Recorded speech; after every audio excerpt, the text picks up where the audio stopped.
नमस्कार, मैं पुष्पांकर पीयूष। हिमाचल जनादेश में स्वागत है। आज हमारे साथ है धर्मशाला के नगर निगम के मेयर देवेंद्र जगी जी। नमस्कार। लॉकडाउन में नगर निगम कितना दुरुस्त? देखिए, लॉकडाउन जब से पार्ट वन शुरू हुआ था तब से क्योंकि जिम्मेवारी बहुत ज़्यादा थी, पूरे शहर को सैनिटाइज करना था और जो गार्बेज कलेक्शन थी उसको प्रॉपर तरीके से चलवाना था। और जो जो लोग क्वारंटीन हुए थे उसके बाद, लॉकडाउन के बाद जो दूसरा पार्ट आया था, तो उनकी गार्बेज कलेक्शन अलग तरीके से करनी थी, उसके उनका डिस्पोज ऑफ अलग तरीके से करना था। और ये सारी चीज़ें उस दौरान जो कॉरपोरेशन के जो एम्प्लॉइज़ हैं, जो सैनिटेशन वर्कर हैं, उन्होंने बखूबी निभाई है।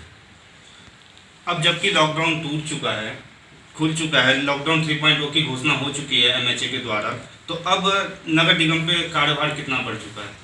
देखिए, रूटीन का काम तो जो चलता है सैनिटेशन का वो चला हुआ, लेकिन उसके अलावा जो हमारे कंस्ट्रक्शन के वर्क थे, जो ऑनगोइंग प्रोजेक्ट थे, वो तो चले थे। उसके अलावा हमने दूसरे काम भी शुरू कर दिए और लोगों को रोज़गार देने की जो लक्ष्य की, जो मनरेगा के तहत जो लक्ष्य शहरी क्षेत्रों में चली थी, उसके दौरान लोगों ने काम करने शुरू कर दिए हैं और काफ़ी जो मर्ज एरिया था उसमें काम चला हुआ है अभी भी। जगी जी, अभी इस प्रदेश की जयराम सरकार ने लॉकडाउन फिर से लगाने के लिए एक पोल का घोषणा किया है, तो क्या नगर निगम क्या मानता है कि लॉकडाउन लगना चाहिए? क्या आपसे इस प्रकार की कोई सुझाव मांगी गई है? देखिए, सुझाव तो हमसे कुछ मांगा नहीं गया, लेकिन मेरी व्यक्तिगत राय है कि क्योंकि लॉकडाउन चलते बहुत सारे ऐसे लोग थे जो बेरोज़गार हुए थे, जिनके राशन का, खाने पीने का इंतज़ाम करना मुश्किल हो गया था, उन लोगों के लिए बहुत दिक्कत थी। किंतु जैसे जैसे केसेस बढ़ रहे हैं और लोगों में थोड़ा सा भय भी आ रहा है, तो कुछ ना कुछ इंतज़ाम सरकार को करने होंगे। जो बाहर से लोग आ रहे हैं उनके लिए उनकी SOP अलग से तैयार करनी पड़ेगी। उनको बॉर्डर पे या तो उनका टेस्ट हो, या जो इंस्टीट्यूशनल क्वारंटाइन जो लोग करने हैं वो बॉर्डर पे ही कर दिए जाएँ। ये जो लोग बाहर से जैसे लेबर के लोग आ रहे हैं, तो उनकी वेरिफिकेशन की जाए, वो कहाँ पे उन्होंने काम शुरू किया है, कहाँ पे वो काम शुरू करेंगे, वहीं पे इंस्टीट्यूट लेबर वहाँ पे रखी जाए। ऐसे डिसीजन सख्त थोड़े से लेने पड़ेंगे ताकि ये बीमारी ज़्यादा ना फैल सके। तो मेरा तो मानना है कि सरकार को थोड़े से इसमें सख्त कदम लेने चाहिए। और जो जो जो पॉलिटिकल जो प्रोग्राम हो रहे हैं या कुछ नेताओं द्वारा किए जा रहे हैं, मुझे लगता है उसमें रोक लगनी चाहिए।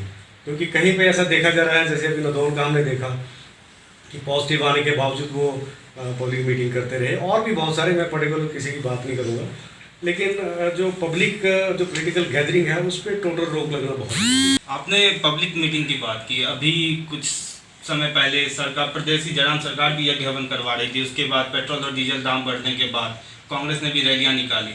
इस मसले पे व्यक्तिगत तौर पे आपका क्या मानना है? व्यक्तिगत तौर पे तो मैं यही कहना चाहूँगा कि ये सारी चीज़ें बंद होनी चाहिए। जितनी भी पब्लिक गैदरिंग है या जो भी ये हवन या जो विरोध जताए जा रहे हैं, ये पब्लिक गैदरिंग में नहीं होनी चाहिए। मेरा ये व्यक्तिगत मानना है, क्योंकि इससे बीमारी कहीं से भी फैल सकती है और लोगों में एक गलत संदेश जाता है कि एक तरफ सरकार बोलती है कि सभी प्रिकॉशन लिए जाएं, मास्क पहने, और दूसरी तरफ हमारे ही लोग जो हैं वो भीड़ इकट्ठी करते हैं, नारेबाजी करते हैं, या किसी दूसरे फंक्शन में जा रहे हैं, भवनों में जा रहे हैं, मंदिरों में जा रहे हैं। इन चीज़ों से बचना चाहिए, ये मेरा व्यक्तिगत।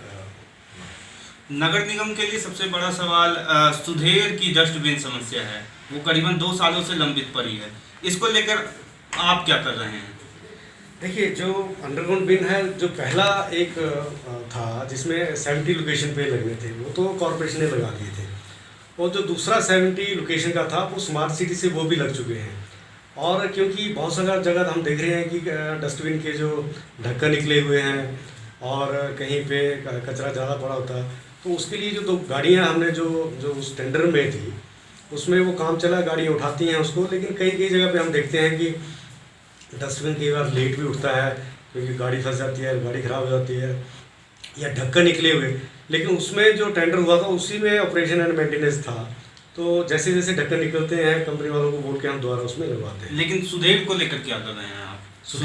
सुधेर ग्राम पंचायत जो आए दिन DC को ज्ञापन सौंप रहा है, प्रदेश सरकार को दे रहा है, आपसे भी कई बार उनकी मुलाकात हो चुकी है, लेकिन अब तक कोई ठोस कदम नगर निगम द्वारा नहीं उठाया गया है।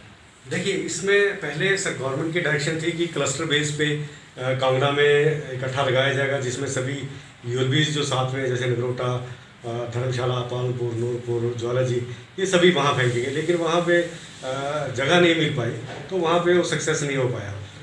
तो फिर बाद में ये आया कि यूएलबी अपने लेवल पे करें। तो धर्मशाला में जो जो हमारी डंपिंग साइट है बेसिकली, तो उसको हम डंपिंग साइट ना बोल के उसको हम कुछ और नाम देते हैं, जैसे गार्बेज का जो हमारा डिस्पोज ऑफ था उसके लिए।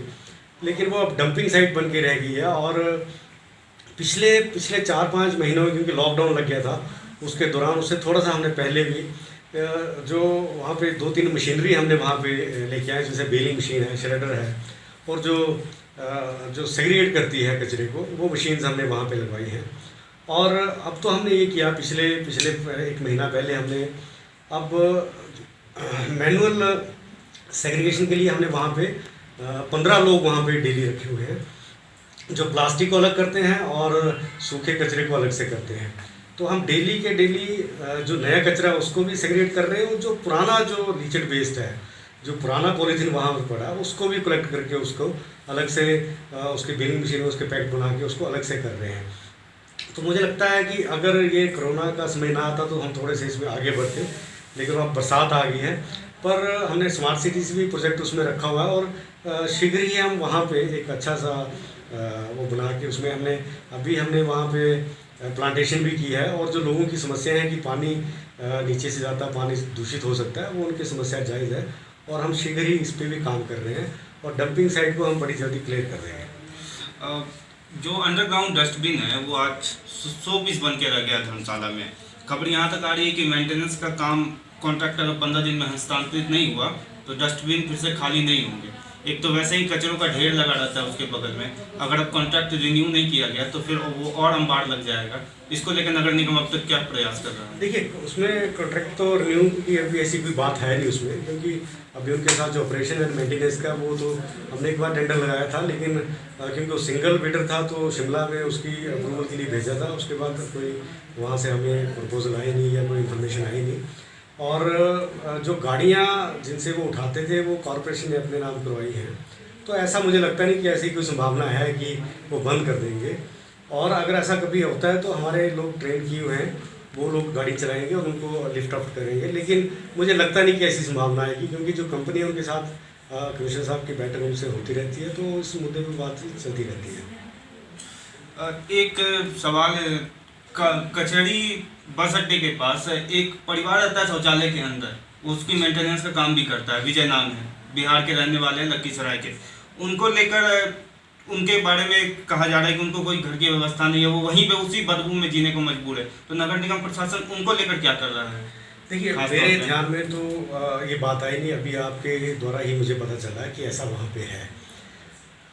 इसके लिए हमने जो हमारा रैन बसेरा है, जो जिसमें हमने इंतज़ाम किया था, वहाँ पे लोगों के ऐसे कोई लोग जो बाहर जिनके पास घर नहीं है, जो घर में सड़कों पे रहते हैं या जैसे आपने बताया शौचालय में रह रहे हैं, उनके लिए हमने रैन बसेरा में इंतज़ाम किया था।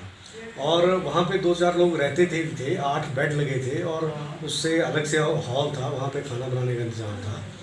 परंतु ये कोविड के चक्कर में जो हमारा रैन बसेरा उसको हमने आइसोलेशन वार्ड बनाया हुआ है, तो अभी वहाँ पे कोई भी नहीं है। और जैसे ये चीज़ ख़त्म होती है उनको हम रैन बसेरा में वो आ सकते हैं। ऐसे जो भी लोग जो सड़कों पे रहे, रेन शेल्टर्स में, या जैसे आपने बताया है कि टॉयलेट में वहाँ पे रहते हैं शौचालय में, तो ऐसे लोग रैन बसेरा में रह सकते हैं। उसके लिए वहाँ पे प्रबंध हमने किया था, बेड लगवाए थे। अभी मैं आपको बताऊँ, जो हमारा कोविड के लिए आइसोलेशन वार्ड हमने बनाया उसमें हमने 30 वार्ड वहाँ पे रखे हैं। बेड के अलावा वहाँ पे एक हॉल है जिसमें जिसके लिए जो अगर ज़्यादा लोग आते हैं तो वहाँ भी उनको वो ठहर सकते हैं।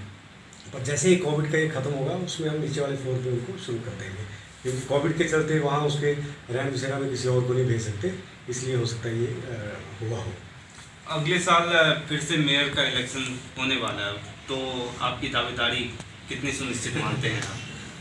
देखिए, ये तो पब्लिक के हाथ में है किसको जितवाना कैसे करना, लेकिन ये ठीक है कि क्योंकि जो रोस्टर है उसके हिसाब से हम लोग जो है जनरल कैटेगरी के हैं, तो क्योंकि हम उसमें आते हैं जनरल उसमें, तो अगर लोगों ने मौका दिया तो अवश्य उसमें हम पार्टिसिपेट करेंगे।